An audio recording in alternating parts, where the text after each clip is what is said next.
कहानी की शुरुआत में हमें एक बोट को दिखाया जाता है जो नदी के सहारे धीरे धीरे आगे बढ़ रही होती है। इस बोट को एंडी नाम का एक आदमी चला रहा है। वो इस बोट में अपनी वाइफ और अपनी छोटी बच्ची के साथ सफर कर रहा है। तभी उसे नदी के किनारे एक फैमिली दिखती है। एंडी उन्हें हाथ हिलाता है, पर वहाँ पर जो आदमी होता है वो एंडी को गन दिखाता है क्योंकि वो नहीं चाहता कि एंडी उन तक पहुँचे। दरअसल ये दुनिया हमारी दुनिया की तरह नहीं है, बल्कि अब दुनिया पूरी तरह से बदल चुकी है, जहाँ एक ऐसा वायरस फैल चुका है जो इंसान को दिमाग पर असर करता है। इंसान 48 घंटों में पूरी तरह से जानवर यानी कि ज़ोंबी बन जाता है। एंडी अपनी फैमिली के साथ यहाँ से आगे बढ़ जाता है। एंडी की वाइफ को बहुत ज्यादा परेशानी है क्योंकि उनके खाने की सप्लाई खत्म हो रही है। एंडी अपनी वाइफ को यकीन दिलाता है कि सब कुछ ठीक हो जाएगा। तभी एंडी को पानी में एक टूटी हुई बोट दिखती है। वो उसके अंदर जाता है जहाँ पर उसे खाने पीने का सामान मिलता है। तभी उसे एहसास होता है कि वहाँ पर जो केबिन बनाया गया है उसके अंदर कुछ है, पर इससे पहले कि वो चीज बाहर आती एंडी खाने पीने का सामान लेकर अपनी हाउस बोट तक पहुंच जाता है, जहाँ पर उसकी वाइफ सारा सामान देखकर बहुत खुश होती है। एंडी कहता है कि हमारे पास अब 2-3 महीनों का राशन है, पर एंडी की वाइफ चाहती है कि वो और भी जरूरत का सामान लेकर आ जाए। इसीलिए वो एंडी को बिना बताए उस बोट के अंदर चली जाती है और जब वो सामान लेकर बाहर आ रही होती है तभी कोई चीज उसे बोट के अंदर खींच लेती है। इसके बाद जब एंडी अपनी वाइफ को अपनी हाउस बोट में देखता है तो वो देखता है कि उसका पैर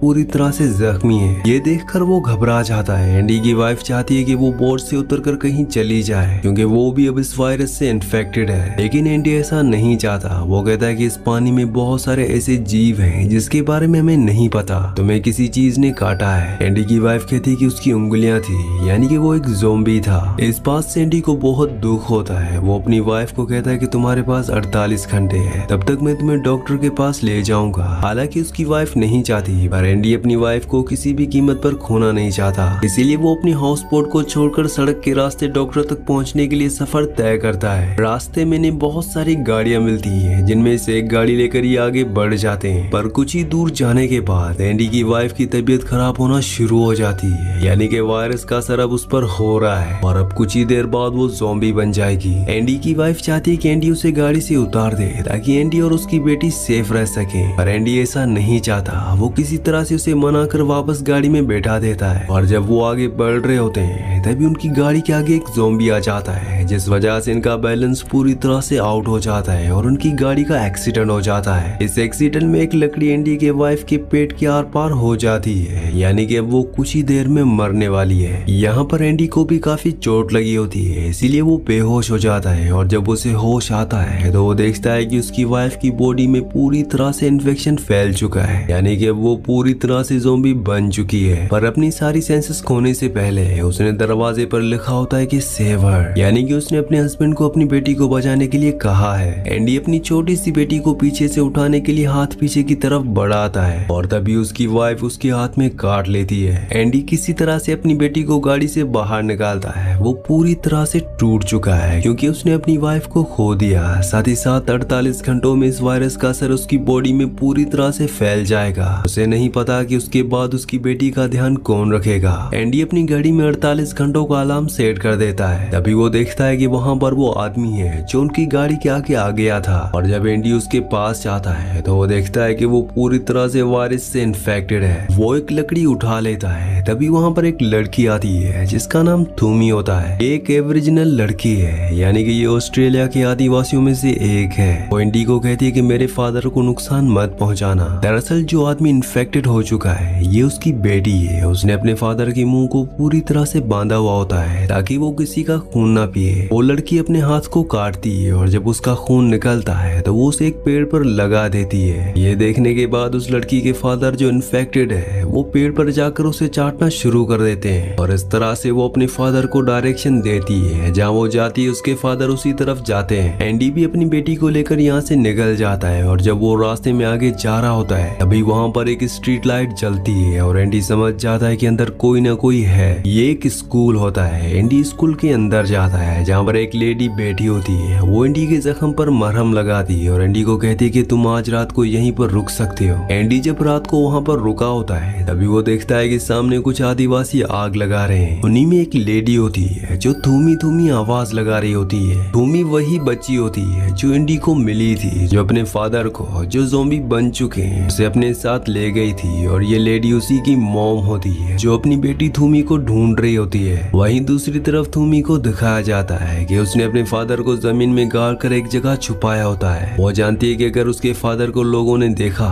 तो वो उसे मार देंगे, क्योंकि यहाँ के आदिवासी लोग सभी ज़ॉम्बीज़ को, सभी इन्फेक्टेड लोगों को मार रहे होते हैं। थूमी अपने फादर से बहुत प्यार करती है और वो अपने फादर को जिस हालत में वो है उसी हालत में हमेशा के लिए बचा कर रखना चाहती है। वहीं अब एंडी अगली सुबह यहाँ से निकलने लगता है। दरअसल वो यहाँ ज्यादा देर तक नहीं रुक सकता क्योंकि वो जल्दी इस वायरस से इन्फेक्टेड हो जाएगा और ना ही वो अपनी बेटी को यहाँ पर इस लेडी के पास छोड़ सकता है क्योंकि उसकी तबीयत खराब है, जिसकी वजह से जल्दी उसकी मौत हो जाएगी। एंडी को जाने से पहले वो एक फोटो दिखाती है जिसमें थूमी और उसके फादर की फोटो होती है। वो एंडी को कहती है कि थूमी अपने फादर से बहुत प्यार करती है और अगर तुम अपनी बेटी को दूसरा चांस देना चाहते हो तो तुम उसे ढूंढकर अपनी बेटी को सौंप सकते हो। एंडी वहाँ से निकल जाता है और जब वो आगे जाता है तो उसे वहाँ पर एक गाड़ी दिखती है, पर इससे पहले कि वो गाड़ी के अंदर बैठता उसके ऊपर कोई गोली चलाता है। वो देखता है कि सामने एक आदमी लेटा होता है। दरअसल गोली उसने उसके ऊपर नहीं चलाई होती, उसके पीछे एक ज़ॉम्बी आ रहा होता है, उसने उससे गोली मारी होती है। वो एंडी को कहता है कि गोली की आवाज सुनकर बहुत जल्द यहाँ पर सभी इन्फेक्टेड लोग आ जाएंगे, तुम्हें जल्दी से मुझे यहाँ से निकालना होगा। दरअसल वो एक बहुत बड़े सिलेंडर के नीचे फंसा होता है। एंडी उस सिलेंडर को गाड़ी से खींचकर हटा देता है और उसके बाद ये दोनों के दोनों यहाँ से निकल जाते हैं। वो आदमी उसे अपने घर ले जाता है जहाँ पर उसकी वाइफ भी होती है। ये घर पूरी तरह से ज़ॉम्बीज़ से इन्फेक्टेड लोगों से सेफ है। इसके बाद वो आदमी जिसका नाम विक है वो एंडी को अपने साथ एक जगह ले जाता है जहाँ पर एंडी देखता है कि बहुत सारे इन्फेक्टेड लोग एक केज के चारों तरफ होते हैं। विक कहता है कि हमें इन्हें मारना है और अब एंडी और विक उनका शिकार करना शुरू कर देते हैं। जब ये सबको मार देते हैं और पिंजरे के पास जाते हैं तो एंडी देखता है कि उस पिंजरे के अंदर थूमी को कैद किया होता है। एंडी विक से पूछता है कि ये सब क्या है। विक उससे कहता है कि बिना चारे हम मछली नहीं पकड़ सकते। दरअसल वो यहाँ पर इन्फेक्टेड लोगों को मारकर उनके पास जो भी वैल्यूएबल चीजें होती है ये उन सब को ले रहा होता है ताकि जब पूरी तरह से दुनिया नॉर्मल हो जाए तो उसे किसी चीज की कमी ना हो। हालांकि एंडी को ये देखकर बहुत बुरा लगता है, पर विक उससे कहता है कि तुम्हें इस लड़की के बारे में ना सोचकर अपनी बेटी के बारे में सोचना चाहिए। यहाँ पर विक ने एक और बूढ़े आदिवासी को पिंजरे में कैद किया होता है। इसके बाद ये दोनों के दोनों घर वापस आ जाते हैं। रात को एंडी अपनी बेटी को पालने में छोड़कर घर से बाहर निकल जाता है क्योंकि वो अपनी जान देना चाहता है। तभी वहाँ पर विक की वाइफ आ जाती है। वो कहती है कि ऐसा मत करना, तुम्हें लगता है कि तुम्हारी बेटी यहाँ पर सेफ है, लेकिन ऐसा नहीं है। विक मेरा हस्बैंड नहीं है, बल्कि उसने मेरे हस्बैंड को मारा था। अगर तुम अपनी बेटी को सेफ रखना चाहते हो तो तुम्हें उसे यहाँ से कहीं और लेकर जाना होगा। मैं जानती हूँ कि तुम इन्फेक्टेड हो, तुम्हारे पास कितने घंटे हैं? एंडी बताता है कि मेरे पास 20 घंटे हैं। वो ये भी कहता है कि मैंने नदी के किनारे एक फैमिली को देखा था, मैं तुम्हें वहीं पर लेकर चलता हूँ। लेकिन इससे पहले कि वो उन्हें यहाँ से लेकर जाता है यहाँ पर विक आ जाता है और वो एंडी को उसी चीज के अंदर, जिस केज के अंदर उसने थूमी को बंद किया है, वहाँ पर बंद कर देता है। हालांकि थूमी एंडी से पहले डर रही होती है, पर एंडी उसे यकीन दिलाता है कि उसे डरने की जरूरत नहीं है, वो उसे नुकसान नहीं पहुंचाएगा। दरअसल वो डर इसलिए भी रही होती है क्योंकि एक दिन पहले वो विक के साथ था जिसने थूमी को यहाँ पर बंद किया है। अब इन्हें यहाँ से किसी भी तरह से निकलना होगा, इसीलिए एंडी चैन के साथ मांस का एक टुकड़ा बनाता है और चैन का दूसरा सिरा केज के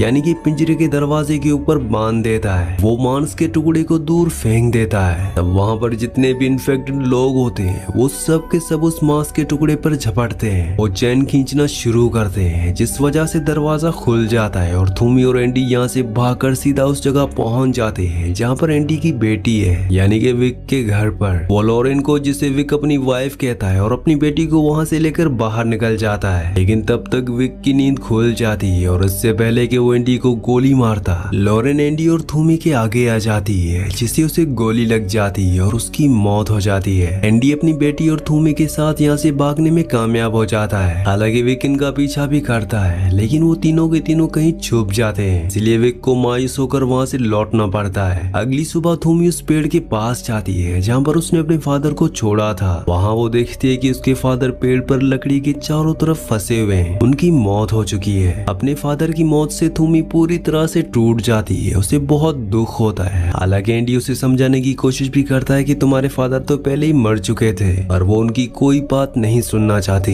एंडी उसको अपने साथ नदी किनारे ले जाना चाहता है जहाँ पर उसने फैमिली को देखा था, पर थूमी उसके साथ आने से मना कर देती है। एंडी अपनी बेटी को लेकर अकेला ही निकल जाता है और जब वो अपनी घड़ी का टाइमर देखता है तो वो देखता है कि उसके पास सिर्फ 9 घंटे बचे हैं। 9 घंटों में उसे नदी किनारे उस फैमिली तक पहुंचना पड़ेगा। लेकिन तभी उसे दौरा पड़ना शुरू हो जाता है। वो बेहोश हो जाता है और जब उसे कुछ देर बाद होश आता है तो वो देखता है कि उसकी बेटी वहाँ पर नहीं होती, बल्कि थूमी ने उसे अपनी गोद में उठा लिया होता है। थूमी अब उसकी बेटी की हिफाजत करना चाहती है, इसीलिए वो उसके साथ उस सफर पर यानी कि नदी के किनारे निकल पड़ती है। थूमी एंडी को जल्दी नदी किनारे पर पहुंचा देती है क्योंकि वो जंगल के सभी रास्तों से वाकिफ है। एंडी उस जगह जाता है जहाँ पर उसने उस फैमिली को देखा था और वो देखता है कि उस फैमिली का जो लीडर होता है उसकी गर्दन पर ज़ोंबी ने यानी कि इन्फेक्टेड आदमी ने काटा होता है और जल्दी वो भी इन्फेक्टेड होने वाला है। वो एंडी को गन दिखाता है। वो कहता है कि इसमें 6 गोलियां हैं, 4 मेरी फैमिली के लिए। अगर तुम चाहो तो तुम भी अपने आप को और अपनी बेटी को खत्म कर सकते हो। एंडी उसे ऐसा करने से मना करता है। वो कहता है कि मैं अपनी फैमिली को ऐसी जगह नहीं छोड़ सकता जहाँ पर कोई भी सेफ नहीं है। मैं उन्हें ऐसी जिंदगी नहीं देना चाहता। एंडी अपनी बेटी को लेकर आगे निकलने लगता है। तभी उसे एक के बाद एक 3 गोलियों की आवाज सुनाई देती है, यानी कि उस आदमी ने अपनी फैमिली को मार दिया और उसके बाद वो अपने आप को भी मार देता है। एंडी उसकी गन उठा लेता है जिसमें अभी भी 2 गोलियां हैं। उसे कुछ भी समझ में नहीं आ रहा होता कि उसे क्या करना चाहिए। वहीं थूमी को दिखाया जाता है जो उसी फैमिली है जिसने अपने आप को खत्म कर लिया है, उनके टेंट के अंदर होती है। और जब वो एंडी को बैग दिखाती है तो उसके अंदर उसे वही फोटो मिलती है जो एंडी को उस औरत ने दी थी जो उसे सबसे पहले मिली थी, जो बीमार थी। और ये फोटो थूमी की और उसके फादर की, उसकी फैमिली की होती है। ये फोटो देखने के बाद उसका एंडी के ऊपर यकीन और भी ज्यादा बढ़ जाता है। वो एंडी के पास आती है और कहती है कि मैं अपने घर लोगों के पास वापस जाना चाहती हूँ, क्या तुम भी मेरे साथ आना चाहोगे? एंडी हाँ कहता है। वो एंडी को धुआं दिखाती है और कहती है कि मेरे लोग वहाँ पर हैं। अब ये तीनों के तीनों रेलवे ट्रैक के टनल से होते हुए आगे बढ़ना शुरू कर देते हैं। तब ये देखते हैं कि सामने विक होता है। विक ने नहीं देखा होता है, इसलिए एंडी अपनी बेटी को और थूमी को वहीं पर खड़ी एक गाड़ी के अंदर बिठा देता है और खुद वहाँ पर जितने भी ज़ॉम्बीज होते हैं जिन्हें विक ने बांधा होता है उनके साथ लाइन में जाकर खड़ा हो जाता है। विक एक एक करके सभी ज़ॉम्बीज को मार रहा होता है और जैसे ही वो एंडी के पास आता है, एंडी अपना रिवॉल्वर निकालकर उसे मारने की कोशिश करता है। इन दोनों के बीच में हाथापाई होती है और इस हाथापाई में वो एंडी की रिवॉल्वर छीनकर उसी को गोली मार देता है। इसके बाद वो गाड़ी के पास जाता है जहाँ पर थूमी और एंडी की बेटी है। वो थूमी को गाड़ी से निकालकर ट्रक पर गिरा देता है जिससे वो बेहोश हो जाती है। दरअसल वो जख्मी हो चुकी होती है और अब वो एंडी की बेटी को अपनी गोद में बिठाकर एक जगह बैठ जाता है। एंडी उसके पास जाता है। वो उसे अपनी बेटी मांगता है। विक कहता है कि तुमने मेरी लॉरेन को मुझसे छीना था, अब मैं तुम्हारी बेटी को तुमसे छीन लूंगा। एंडी कहता है कि लॉरेन तुम्हारी कभी थी ही नहीं। इस बात से उसे एहसास होता है कि कहीं न कहीं वो सच बोल रहा है। दरअसल वो अंदर ही अंदर गिल्ट में भी होता है और वो एंडी की बेटी को वापस कर देता है। इसके बाद थूमी, एंडी और एंडी की बेटी यहाँ से आगे बढ़ना शुरू कर देते हैं, पर थूमी को आगे बढ़ने में, चलने में बहुत तकलीफ हो रही होती है क्योंकि उसके सर पर चोट लगी हुई होती है जहाँ से खून बह रहा होता है। एंडी उसे कहता है कि अगर तुम बेहोश हो गई तो हम कभी भी अपनी मंजिल तक नहीं पहुँच पाएंगे। वो उसे मोटिवेट करता है और धीरे धीरे ये आगे बढ़ना शुरू कर देते हैं। यहाँ पर एंडी को एक बार फिर से दौरा पड़ता है, पर जब वो अपनी बेटी की आवाज सुनता है तो वो एक बार फिर से होश में आ जाता है। पर एंडी इसके बाद ज्यादा दूर तक नहीं चल पाता।